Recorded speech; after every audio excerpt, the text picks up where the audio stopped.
मुंबई से लगभग 100 किलोमीटर दूर एक ऐसी जगह है जहां कहानियों और प्रकृति का संगम मिलता है। नाम है अशेरीगढ़ फोर्ट।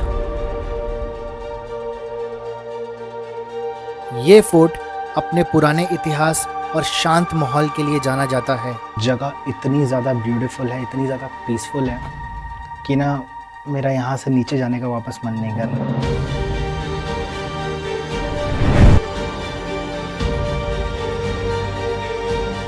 यहाँ तक पहुँचना जितना सिंपल लगता है उतना है नहीं। रास्ता कभी सीधा, कभी चढ़ाई भरा, लेकिन हर मोड़ पर एक नया व्यू मिलता है। आज मैं ये ट्रैक अकेले कर रहा हूँ और कभी-कभी अकेला सफ़र ही सबसे खास होता है, क्योंकि तब आप खुद से मिलते हो और नेचर से एक अलग कनेक्शन बनता है। तो चलिए मेरे साथ इस खूबसूरत और थोड़े चैलेंजिंग एडवेंचर में।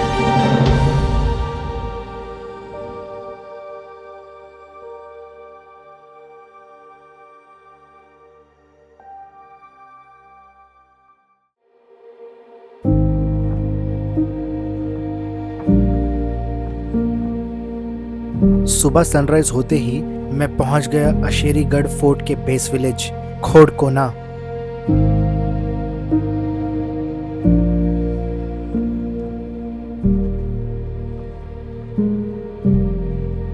इस जगह ने मुझे मेरे अपने गांव की याद दिला दी।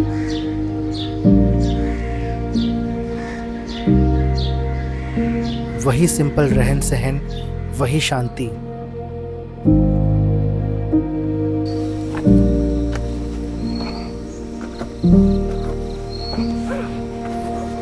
जैसे ही ट्रैक स्टार्ट किया, सबसे पहली प्रॉब्लम सामने आई। रास्ता पूरा गीला था और कंफ्यूजिंग भी। क्या ये ट्रैक का रास्ता है? मुझे तो थोड़ा सा डाउट हो रहा है, क्योंकि वो साइड में भी एक रास्ता दिख रहा है। चेक करना पड़ेगा। एक पल के लिए लगा कि शायद वापस चले जाना चाहिए, लेकिन फिर सोचा थोड़ा और आगे देखते हैं। खुद को मनाया और शुक्रिया उस डिसीजन का। आई थिंक थोड़ा बाहर आ गए हैं। मुझे लग रहा है कि जो टफ वाली जगह थी ना, वो क्लियर कर दी। क्योंकि थोड़ा आगे जाने के बाद जो नज़ारे मिले वो किसी सपने से कम नहीं थे।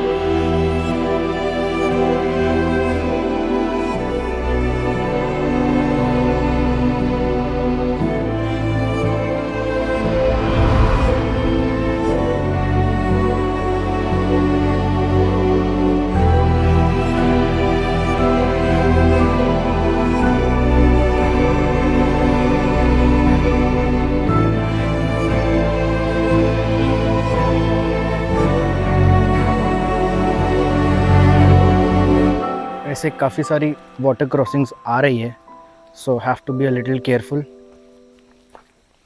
मैं इनसे आगे निकल रहा हूँ। थोड़ा सा डर लग रहा है, बट डर के आगे जीत है। यहाँ से जो है स्टीपनेस बढ़ गई है, अच्छी खासी एलिवेशन आ गई है अभी अचानक से ही। और बेस्ट पार्ट ये है कि ना यहाँ पे मैंने नोटिस किया है कि बीच बीच में ना बैठने के लिए आपको ये ऐसा पत्थर का बनाया हुआ है। ओह, क्या शांति है। सीरियसली यार, ये सब चीज़ें ना बहुत मिस होती है। बहुत मिस करता हूँ मैं जब मैं सिटी में रहता हूँ। तो जो ये पीसफुलनेस है, जो क्वाइटनेस है, जो फ्रेशनेस है, ये सब चीज़ें बहुत मिस करता हूँ, बहुत ज़्यादा।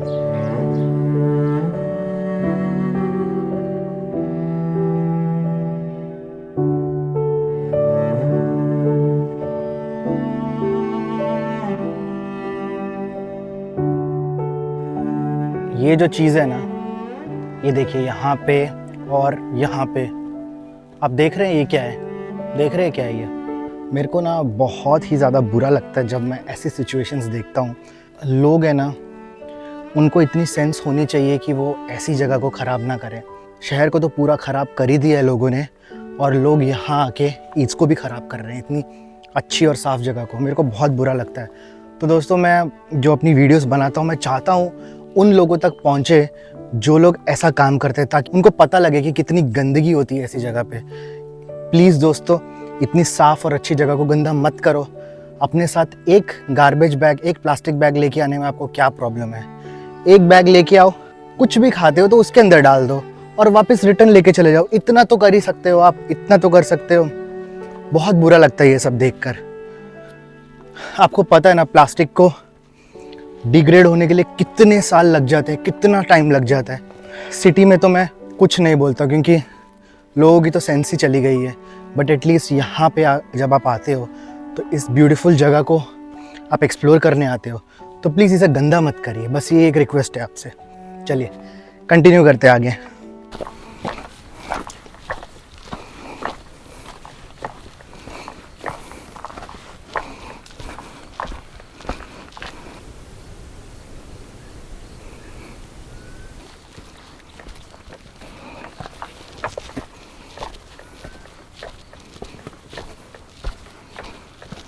थोड़ा सा स्टीपनेस आई है अभी, थोड़ा सा क्या, बहुत ज़्यादा। सन भी एकदम ऊपर आ चुका है अभी। बेस्ट पार्ट ये है कि हमको रास्ते रास्ते में ऐसे बैठने के लिए दिख जाएगा, जहाँ पे ऑफ कोर्स लोगों ने बहुत ही ज़्यादा गंदगी भी की होगी। देखिए अब यहाँ पे भी 2 रास्ते हैं, एक रास्ता ये साइड है और एक रास्ता ये साइड है।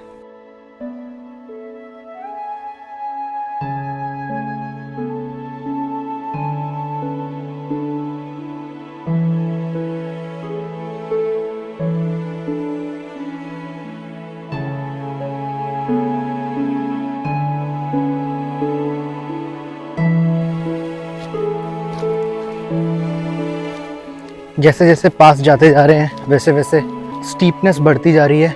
आई थिंक प्लेन सरफेस है ऊपर इसके।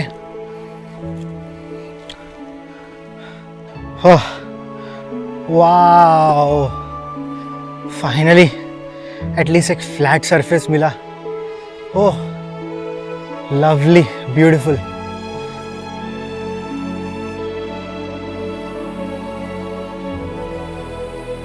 सो फाइनली एटलीस्ट एक फ्लैट सरफेस मिला। ठीक है, थोड़ा सा रेस्ट करने के लिए मिलेगा यहाँ पे। काफ़ी टाइम से ऑलमोस्ट अराउंड 1 किलोमीटर या उससे थोड़ा सा कम कंटिन्यूसली स्टीप है, तो बहुत ही ज़्यादा थक जाते हैं। जो रेगुलर एक्सरसाइज नहीं करता, रेगुलर ट्रैकिंग नहीं करता, उसके लिए तो डिफ़िकल्ट होगा, मेरे लिए जैसे डिफ़िकल्ट था। बट धीरे धीरे करके फाइनली पहुँच गए ऊपर। अभी पीक बाकी है, अभी जो फाइनल जो समिट रहता है वो पीछे है। आई डोंट नो आपको कैसे दिख रहा होगा, बट वो पीछे है। बट ठीक है, वो भी ज़्यादा दूर नहीं है। थोड़ी देर यहाँ बैठेंगे, थोड़ा रेस्ट करेंगे, अपनी एनर्जी वापस गैदर करेंगे और चलेंगे। थोड़ा आगे जाकर मुझे एक छोटा सा श्राइन दिखाई दिया, बहुत ही सुंदर और बहुत ही सिंपल। ये वाघोबा या वाघदेव का मंदिर है। यहाँ के लोकल आदिवासी लोग इन्हें टाइगर गॉड के रूप में भी मानते हैं। नीचे बना बाघ का सिंबल क्लियरली दिखाता है कि ये जंगल के रक्षक देवता माने जाते हैं।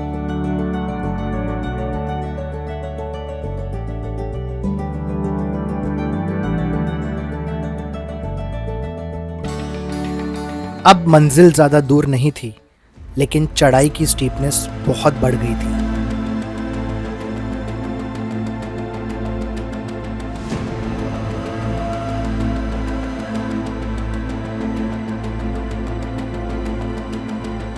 आगे चढ़ाई और ज़्यादा स्टीप हो गई, पर एक अच्छी बात यह थी कि पहाड़ों पर कार्विंग करके पुराने स्टेप्स बनाए गए थे। अगर देख सकते हो यहाँ पे ना स्टेप्स बनाए हुए हैं।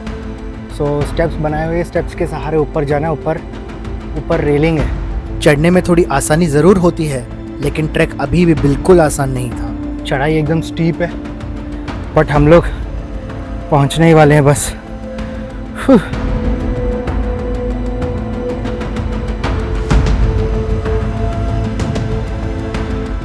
फाइनली स्टेप्स खत्म हुए और एक फ्लैट सरफेस सामने आया।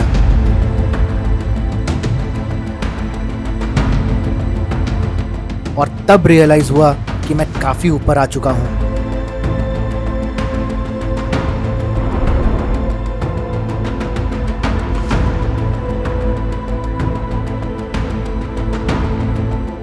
लेकिन समिट अभी भी बाकी था। आगे एकदम स्टीप क्लाइंब थी और वहां आयरन स्टेप्स लगाए हुए थे। स्टेप्स पुराने थे, थोड़े रस्टी, कहीं कहीं बीच के स्टेप्स मिसिंग भी थे। ये वाली जो सीढ़ी है ये टूटी हुई है, बहुत ही संभाल के चढ़ना पड़ेगा और उतरना भी पड़ेगा।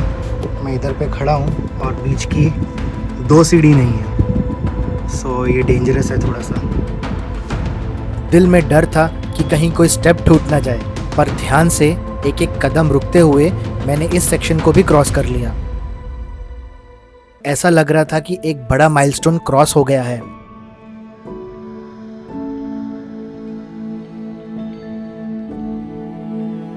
दोस्तों, बहुत ज़्यादा स्टीप वाला पार्ट था, वो तो कवर कर लिया है। अब यहाँ पे एक मार्किंग है, मैं आपको दिखाता हूँ। ये मार्किंग दिखा रहा है वो और ऊपर जाने के लिए। आई थिंक थोड़ा सा ही और बचा है, तो वो कंप्लीट करते हैं। फ्लैट सरफेस पर कुछ देर बैठकर मैंने आसपास के नज़ारों को धीरे धीरे ऑब्जर्व किया। ये साइलेंस, ये व्यू, सब कुछ इतना पीसफुल था कि लग रहा था वक्त थोड़ा सा रुक सा गया हो।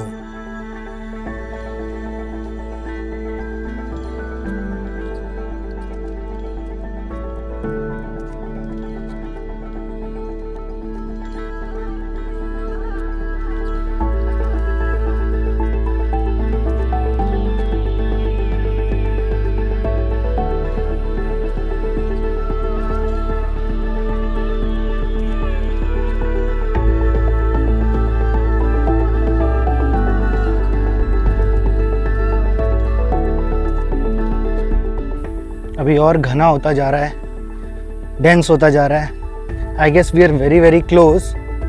और ऐसी मार्किंग्स वगैरह दिख जा रही हैं बीच बीच में ना। So I think we are going on a right path. काफ़ी घना है, थोड़ा बच बच के चलना पड़ेगा। बहुत ही बड़ी बड़ी जो बीज रहती है ना, जो मधुमक्खी रहती है जिसको भंवरा भी बोलते हैं, वो काफ़ी घूम रही है इधर। और मच्छरों ने तो इतना काटा है ना, इतना काटा है। आई होप मुझे कोई बीमारी ना हो जाए। आई कांट बिलीव गाइस, मेरे सामने का नज़ारा देखिए आप, कितना ब्यूटीफुल है।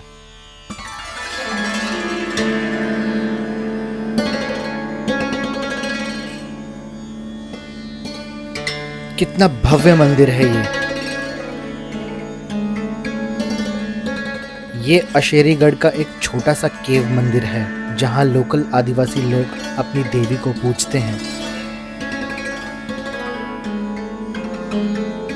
ये मंदिर और ये पुराने कैनन दोनों इस फोर्ट के हिस्टोरिकल पास्ट का हिस्सा हैं।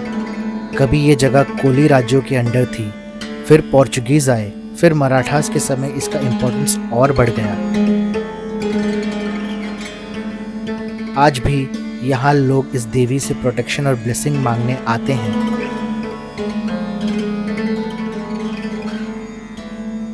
मंदिर के अंदर जाते ही एक अलग ही सुकून महसूस होता है और आपको लगता है कि ये जगह सिर्फ ट्रैकिंग पॉइंट नहीं बल्कि एक स्पिरिचुअल स्टॉप भी है।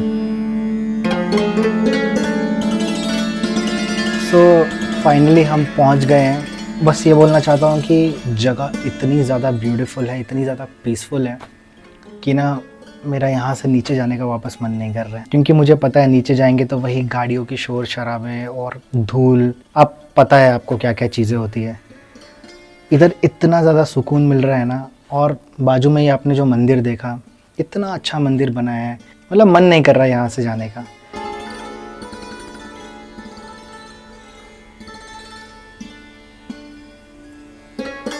चलिए अपना लास्ट जो बचा हुआ थोड़ा सा वो कंप्लीट करते हैं, है ना।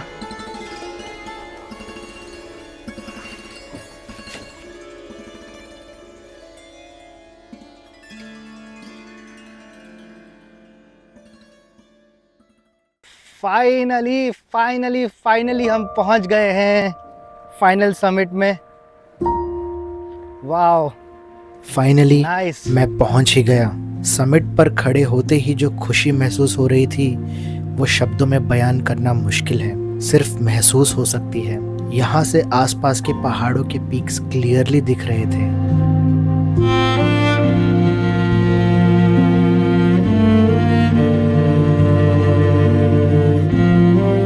और मैं इन बड़े बड़े पहाड़ों के बीच एक छोटा सा राही, पता नहीं ऊपर क्या ढूंढने आया था, लेकिन एक चीज जरूर मिली, एक अलग ही सुकून।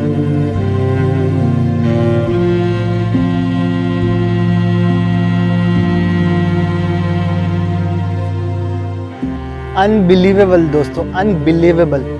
सीरियसली मैंने अकेले एक समिट है वो पूरा किया, अपनी ट्रैकिंग जो है पूरी की बीच में मुझे बहुत बार ऐसा लग रहा था कि मैं छोड़ दूँ, चले जाता हूँ नीचे, बट देन मैंने फाइनली ना हिम्मत करके मैंने बोला कि नहीं, आए हैं तो पूरा करके ही जाएंगे। और फाइनली मैं पहुँच गया हूँ। बहुत ज़्यादा खुशी हो रही है।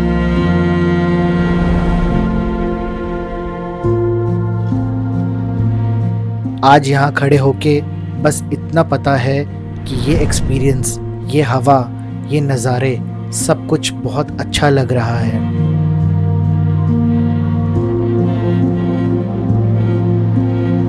तो मिलते हैं किसी ऐसे ही सफ़र में अगली बार, जहाँ सिर्फ मैं, मेरा अकेलापन और ये खूबसूरत प्रकृति हो। और अगर आपको ये जर्नी अच्छी लगी हो और कहीं आपने अपने आप को इस वीडियो में फील किया हो, तो लाइक और सब्सक्राइब ज़रूर कर देना। इससे मुझे बहुत हेल्प मिलेगी। और हाँ, इंस्टाग्राम पर भी फॉलो कर लेना।